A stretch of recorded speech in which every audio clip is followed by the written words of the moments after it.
ಈಶ್ವರಪ್ಪ ಹಿಂಗ ಒದರಿ ಈಗ ಕುಂತಾನ. ಅದಕ್ಕ ಮಾನ್ಯ ಒಬ್ಬ ಮುದಿ ಕೇಳ್ತಿದ್ಲ ಹಳ್ಳಿಯಾಗ ನನಗ ಒಂದ್ ಎಮ್ಮಿ ಕರ ಅವ್ರ ಮನೆಗೆ ಹಿಂಗ ಒದರ್ತಿತ್ತು. ಇಲ್ಲೇ ನಮ್ ಬಿಜಾಪುರ ಅಖಂಡ ಜಿಲ್ಲೆದ ಒಂದ್ ಐತಿ ಎಮ್ಮಿ, ದೊಡ್ಡ ಎಮ್ಮಿ, ಗೊಡ್ಡೆ ಎಮ್ಮಿ. ಅಖಂಡ ಬಿಜಾಪುರ ಜಿಲ್ಲೆದಾಗ ಒಂದು ಗೊಡ್ಡೆ ಎಮ್ಮಿ ಐತಿ, ಗೊತ್ತಿಲ್ಲ. ಅವನ ಸೂಟು ಬೂಟು ಹಾಕೊಂಡು ಒಂದು ಕೇಸರಿ ಶಾಲ ಹಾಕೊಂಡು ಹೇಳ್ತಾನ.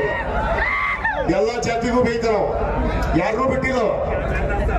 ಹಾಲ್ಮತ ಸಮಾಜದವ್ರಿಗೆ ಓಟ್ ಹಾಕ್ಬೇಡ ಅಂತಾನ, ಪಂಚಮಸಾಲರಿಗೆ ಓಟ್ ಹಾಕ್ಬೇಡ ಅಂತಾನ, ಅಲ್ಪಸಂಖ್ಯಾತರಿಗೆ ಓಟ್ ಹಾಕ್ಬೇಡ ಅಂತಾನ.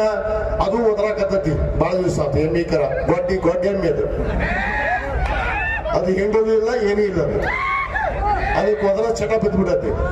ಅದಕ್ಕೆ ಮೊನ್ನೆ ಹೇಳಿದ ಸೂಕ್ಷ್ಮವಾಗಿ, ನೀನೇನು ಪಂಚಮಸಾಲಿಗೆ ನೀ ಒಬ್ಬನ ಹುಟ್ಟಿಲ್ಲ, ನಿನ್ನಿಂದ ಏನು ಪಂಚಮಸಾಲಿ ಸಮಾಜ ನಿಂತಿಲ್ಲ, ನಿಂದೇನೂ ಇಲ್ಲ.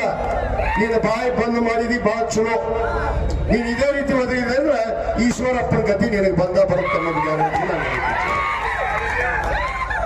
ಏನು ಒದರ್ತಾನವ ಹಂಗ ಒದರುದಂದ್ರ ಎತ್ತಂತ ಒದರುದು. ಅವ್ರಿಗೆ ಓಟ್ ಹಾಕ್ಬಿಡಂದ್ರಂತ, ಇವ್ರಿಗೆ ಓಟ್ ಹಾಕ್ಬಿಡಂದ್ರಂತ.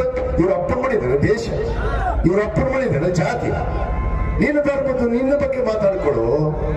ಏನ್ ಎಲ್ಲಿ ಹೋದಲ್ಲಿ ಅಲ್ಪಸಂಖ್ಯಾತರನ್ನು ಬೇಯೋದು. ಇವನ ಗಣಮಗ ಹಿಂದ JDS ಆಗಿದ್ದಾಗ ಟಿಪ್ಪು ಸುಲ್ತಾನ್ ಟೋಪಿನ ಇಟ್ಕೊಳ್ಳ, ಟಿಪ್ಪು ಸುಲ್ತಾನ್ ಖಡ್ಗಾನ ಹಿಡ್ಕೊಂಡು ಇವ ಯತ್ನಾಳ ಎಲ್ಲ ಮಾಡ್ಯಾವ. ಈಗ ಬೇಡ ಅಂದ್ಕೊಳ್ಳಿ ಎತ್ತಾಗಾರ ಮಾತಾಡೋದು. ಎಲ್ಲಾರು ಇವ್ರೊಬ್ಬರ ಹುಟ್ಬಿಟ್ಟಾರ ಪಂಚಮಸಾಲಿಯಾಗ. ಮತ್ತೆ ಯಾರು ಹುಟ್ಟೇ ಇಲ್ಲ ನಾವು ಬೇರೆದವ್ರು. ಏನ್ ಈ ಜಿಲ್ಲಾದಾಗ ಈ 2 ಜಿಲ್ಲಾ ಗೊತ್ತಿಲ್ಲ ನಮಗೆ ಇವ ಎಲ್ಲಿದ್ದ ಅನ್ನೋದು. ಅದಕ್ಕೆ ಬಾಯಿ ಬಂದ್ ಮಾಡಿದ್ರೆ ಚಲೋ. ಯಾಕಂದ್ರೆ ಹೇಳ್ತಿದ್ರು ಮನೆ ಮುದುಕಿ, ನೋಡು ಅಯ್ಯಪ್ಪ ಬಾಳ ಒದರ್ತಿತ್ತು ಎಮ್ಮಿಕರ, ಹಿಂಗ ಒದರಿ ಮುಂಚೆ ಸತ್ತು ಬಿಡ್ತಂತೆ. ಇವ್ರದ್ದು ಹಂಗ ಆಗತ್ತೆ ಗತಿ. ಒದರಿ ಬಾಯಿ ಒದರಿ ಸಾಯ ಪರಿಸ್ಥಿತಿನೇ ಐತು. ಅಟ್ಟ ಈಗ ಒದರದ ಅವನ ಗತಿ ಏನೇ ಇಲ್ಲ. ಯಾಕಂದ್ರೆ ಅವ್ರ ಪಕ್ಷದ ನಾಯಕರ ಬಗ್ಗೆ ಒದರ್ತಾನ, ಬೇರೆ ಪಕ್ಷದವ್ರ ಬಗ್ಗೆ ಒದರ್ತಾನ, ಎಲ್ಲ ಜಾತಿಯವ್ರ ಬಗ್ಗೆನೂ ಒದರ್ತಾನ. ಒದರದೊಂದ ಹುಚ್ಚನ ಇದೆ. ಅದಕ್ಕೆ ಅದು ಒದರಿ ಖಾಲಿ ಆಗದ. ಅದಕ್ಕೆ ದಯವಿಟ್ಟು ಯಾರು ತೆರೆ ಕೆಡಿಸ್ಕೊಬಾರ್ರಿ. ಇವತ್ತು ತಾವೆಲ್ಲರೂ ಯಾರ ಮಾತುಗೂ ಹೋಗಿ ಕೊಡ್ಬಾರ್ದು.